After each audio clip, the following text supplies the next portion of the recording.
गरुड़ पुराण में हमें मनुष्य के जीवन और मरण से संबंधित ऐसे कई रहस्यों के बारे में पढ़ने को मिलता है जिन्हें जानकर अपने जीवन की गति को सुधार सकता है।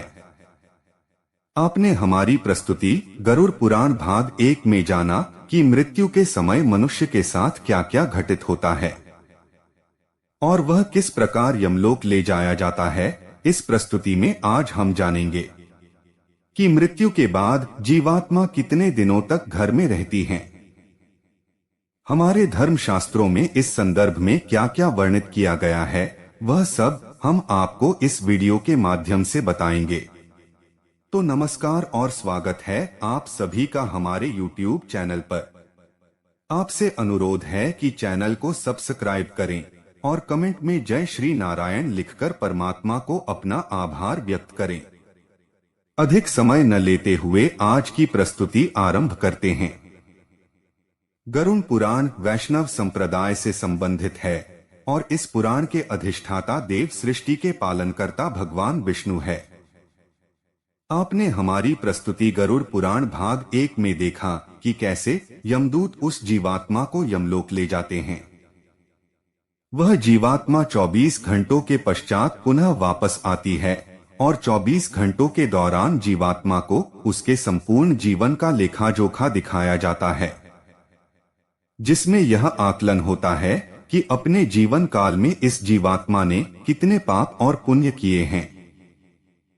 इसके पश्चात आत्मा को फिर उसी घर में लाया जाता है जहां उसने अपने शरीर का त्याग किया था और 13 दिन तक वह जीवात्मा वही अपने परिवार के बीच रहती है। मोह व वासना से भरी वह जीवात्मा बार बार अपनी देह में प्रवेश करने का प्रयास करती है, किंतु यमदूतों के पाश द्वारा बंध जाने से वह कुछ भी करने में असमर्थ हो जाती है।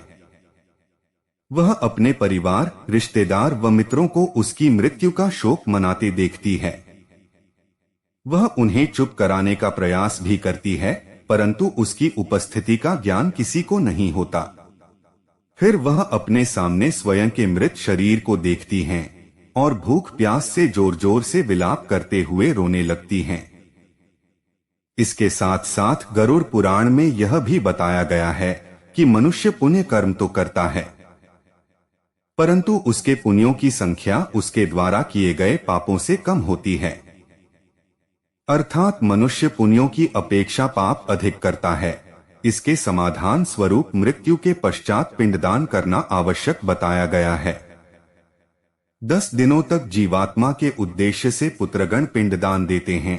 अगर मृतक का पिंडदान नहीं किया गया तो जीवात्मा अनंत काल तक भटकती रहती है और हजारों सालों तक पीड़ा व कष्ट भोगने के बाद अगला जन्म लेती है।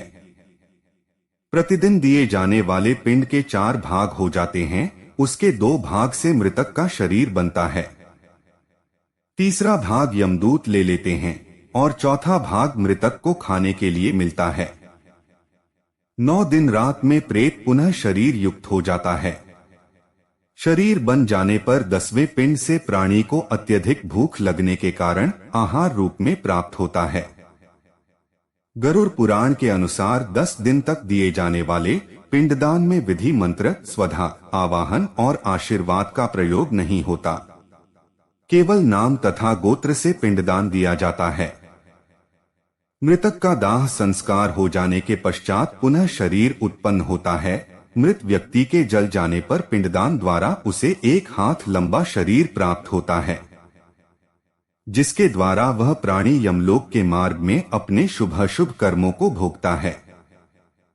पहले दिन जो पिंडदान दिया जाता है उसे मुधा, दूसरे दिन के पिंडदान से ग्रीवा और दोनों स्कंध बनते हैं, तीसरे दिन के पिंडदान से हृदय व चौथे दिन के पिंडदान से पृष्ठ भाग उत्पन्न होता है। 5वें दिन के पिंडदान से नाभि, 6ठे दिन के पिंडदान से कटिप्रदेश, 7वें दिन के पिंडदान से गुहा भाग, 8वें दिन के पिंडदान से रूप, 9वें दिन के पिंडदान से तालु व पैर और 10वें दिन के पिंडदान से सुधा की उत्पत्ति होती है। जीवात्मा शरीर प्राप्त करने के पश्चात भूख से पीड़ित होकर घर के द्वार पर रहता है।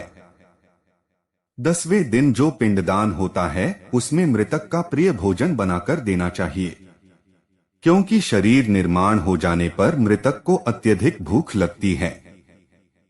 प्रिय भोज्य पदार्थ के अतिरिक्त अन्य किसी भोजन का पिंडदान देने से उसकी भूख दूर नहीं होती। 11वें और 12वें दिन प्रेत भोजन करता है। मरे हुए स्त्री पुरुष दोनों के लिए प्रेत शब्द का उच्चारण करना चाहिए। उन दिनों दीप, अन्न, जल, वस्त्र जो कुछ भी दिया जाता है उसको प्रेत शब्द के द्वारा देना चाहिए, क्योंकि वह मृतक के लिए आनंददायक होता है। 13वें दिन पिंडज शरीर धारण करके भूख प्यास से पीड़ित वह प्रेत यमदूतों के द्वारा महापद पर लाया जाता है और यहाँ से इसकी यमलोक की यात्रा आरंभ होती है। मनुष्य अपने कर्मों के कारण ही मृत्यु के पश्चात होने वाली यातनाओं को भोगता है।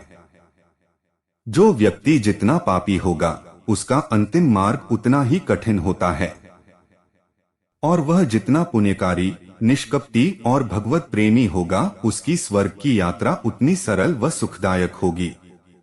इसीलिए हमें यह ध्यान रखना चाहिए कि कर्मों का फल जीते जी ही नहीं अपितु मृत्यु के पश्चात भी भोगना होगा।